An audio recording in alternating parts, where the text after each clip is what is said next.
Do you think our children are safe from future virus attacks? Antibiotic resistance occurs when bacteria evolve and adapt, making antibiotics less effective in treating infections. This phenomenon is accelerated by the inappropriate use of antibiotics, such as not completing a prescribed course of treatment or using antibiotics when they are not necessary.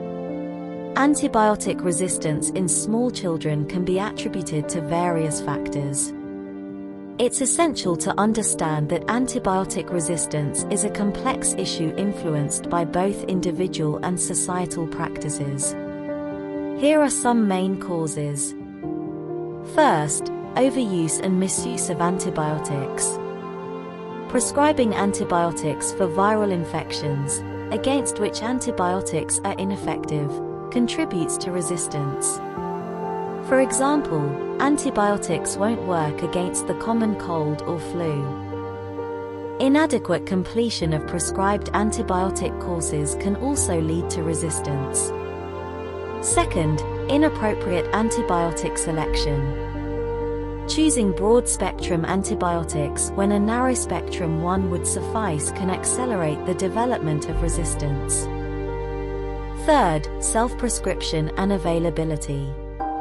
Over-the-counter availability of antibiotics in some regions allows individuals to self-prescribe, leading to improper use. Fourth, incomplete dosages. Not completing the full course of antibiotics can leave behind resistant bacteria, as the weaker ones are killed while the stronger ones survive. Fifth, excessive use in agriculture. The use of antibiotics in agriculture, especially in livestock, contributes to the spread of resistant strains. Children can be exposed to these resistant bacteria through contaminated food or water. Sixth, lack of hygiene and sanitation. Poor hygiene practices can lead to frequent infections, prompting the unnecessary use of antibiotics.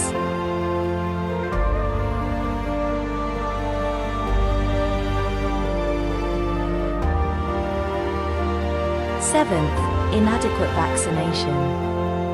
Inadequate immunization can result in increased rates of infectious diseases, leading to the overuse of antibiotics. Eighth, transmission of resistant strains. Children can acquire resistant bacteria from other individuals, either through direct contact or through the environment.